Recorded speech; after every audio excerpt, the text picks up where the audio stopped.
Hello students, my name is Kiran. Welcome to our channel NCERT Full Concept Clarity. आज का हमारा topic है class ninth की economics की बुक का chapter number 4 food security in India कि food से रिलेटेड जो सिक्योरिटी है इंडिया में वो किस टाइप की है उसके बारे में हमने ओवरऑल पूरा अच्छे से इस चैप्टर में कवर करना है. Overview. Food security means availability, accessibility, affordability of food to all peoples at all the times. Food security का मतलब क्या होता है कि एक ही टाइम पे सभी व्यक्तियों को, जितने भी पीपल्स एक पर्टिकुलर कंट्री या पर्टिकुलर वर्ल्ड में रह रहे हैं, उन सभी को एक टाइम पे फूड अवेलेबल हो, अफोर्डेबल हो और एक्सेसिबल हो. और अवेलेबल का मतलब ये होता है कि सबको पर्याप्त मात्रा में मिल जाए. असेसिबल होता है कि मतलब सबकी पहुंच में हो, और अफोर्डेबल होता है कि वह सभी लोग खरीद सकें उसको, इतना उसका एक मिनिमम जो है वो रेट हो. The poor household are more vulnerable to foods insecurity whenever there is a problem of production और डिस्ट्रीब्यूशन ऑफ फूड क्रॉप्स. जो गरीब लोग जो होते हैं, मतलब पॉवर्टी लाइन पे, वो क्या करते हैं, उनको क्या होता है, उनको बहुत दिक्कतों का सामना करना पड़ता है जिस टाइम पे फूड की इनसिक्योरिटीज होती है. Food security depend on the public distribution system PDS and government vigilance and action at times when it's security is threatened. Food security किस पे डिपेंड करती है? Public distribution system. ये आपको वेरी शॉर्ट क्वेश्चन आ सकता है, इसको अच्छे से आप याद कर लीजिएगा, ठीक है. कि या फिर आपको फुल फॉर्म के फॉर्म में भी आ सकता है, किसी भी फॉर्म में आपको ये आ सकता है. एनसीईआरटी तो वैसे ही बहुत ज्यादा इंपॉर्टेंट होती है, इसकी एक एक लाइन जो होती है वो आपको अच्छे से समझनी चाहिए, ताकि अगर कहीं से भी क्वेश्चन आ जाए तो आप उसका आंसर देने के एबल हो. हाँ, तो मैं क्या बता रही थी कि पब्लिक डिस्ट्रीब्यूशन सिस्टम जो होती है वही फूड सिक्योरिटी के लिए डिपेंड करती है. और अगर विजिलेंस तब एक्शन लेती है जब फूड सिक्योरिटीज पे कोई खतरा मंडरा रहा हो, ठीक है. What is the food security? अब हमने पढ़ लिया अभी फूड सिक्योरिटी ये चीज होती है. अब फूड सिक्योरिटी होती क्या चीज है, फूड सिक्योरिटीज में क्या होता है वो हमने पढ़ा. अब पढ़ेंगे फूड सिक्योरिटीज क्या होती हैं. Food is an essential for living as air is for breathing. अब हमें जैसे पता ही कि फूड उतना जरूरी है जितना हमें जीने के लिए सांसें चाहिए, हवा चाहिए, सॉरी.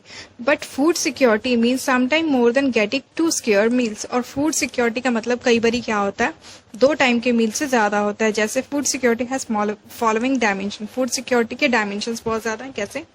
जो हमने ऊपर शॉर्ट में पढ़ा था उसी को हम अब डिफाइंड वे में पूरा पढ़ेंगे. Availability of food means food production with in the country, food import and the previous year stock stored in the government granaries. Availability का मतलब ये होता है कि कंट्री में फूड प्रोडक्शन किस टाइप का है या फिर इंपोर्ट कैसे हो रहा है, और पहले से गवर्नमेंट के पास कितना फूड पड़ा है उनके गोडाउन में. एक्सेसिबिलिटी होता है कि food is with in reach of every person. Her person की पहुंच तक है, बहुत दूर नहीं जाना पड़ता, या जो भी आप कह सकते हैं. Affordability implies that an individual has enough money to buy the sufficient safe and nutritious food to meet one's dietary needs. Affordability का मतलब होता है कि कोई भी पर्सन जो है वो एक सेफ न्यूट्रिशियस डाइट जो है वो खरीद सके, उसके पास उसका जो प्राइस होना चाहिए वो इतना होना चाहिए, एक नॉर्मल बंदा भी. दस food security is ensure in a country only if enough food is available for all the peoples. All peoples have the capacity to buy the food of the acceptable quality and there is no barrier on the access of food. तो food security का मतलब क्या हुआ कि country में इतना food हो जो सभी को मिल जाए, सब में अवेलेबल हो सके, और फूड का जो प्राइस है वो अफोर्डेबल हो कि हर बंदा जो है वो एक क्वालिटी चीज खरीद सके, और फूड पर कोई बैरियर ना हो, जैसे जात पात का बैरियर कह सकते हैं या किसी भी तरीके से अमीरी गरीबी का कि आप इसे नहीं खरीद सकते, ऐसा कोई बैरियर ना हो. Why food security? अब फूड सिक्योरिटी के बारे में हमने पढ़ लिया कि क्या होता है, पर अब हमें ये जानना है कि फूड सिक्योरिटी क्यों जरूरी है. The purest section of the society might be food insecure most of the time, while persons above the poverty line might also be food insecure when the countries face a natural disaster, calamity like earthquake, drought, food, tsunami, widespread failures of the crop, causing famine, etc. अब food security क्यों जरूरी है?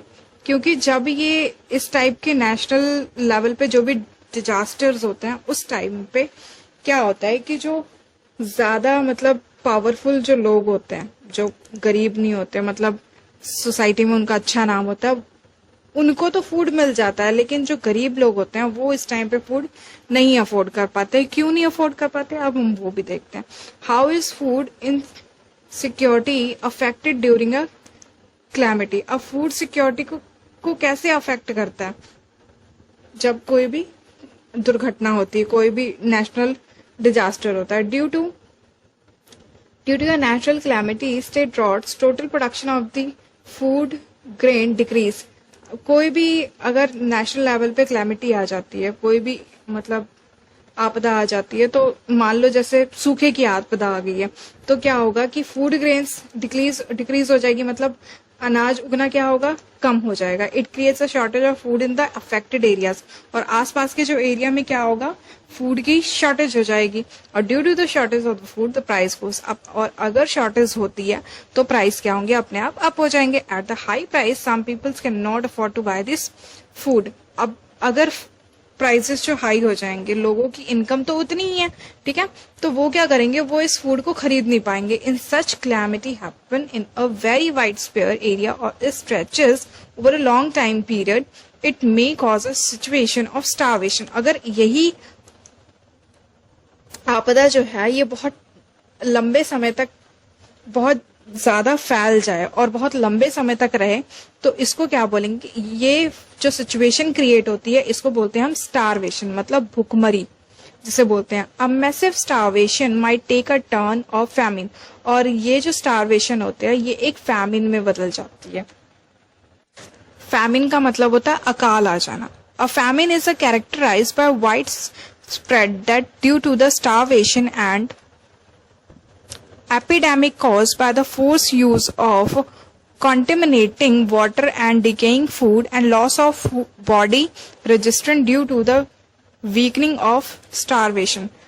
अब famine का मतलब क्या होता है, जिस टाइम पे बहुत ज्यादा डेथ हो जाती है भुखमरी की वजह से, या फिर एपिडेमिक्स फैल जाती है किसी भी वाटर की वजह से या किसी फूड की वजह से, लॉस ऑफ बॉडी रेजिस्टेंस, मतलब बहुत ज्यादा वीकनेस हो जाती है स्टारवेशन की वजह से, तो उसको बोलते हैं हम अकाल पड़ना. The most devastating famine that occur in the India was the famine of the Bengal in 1943.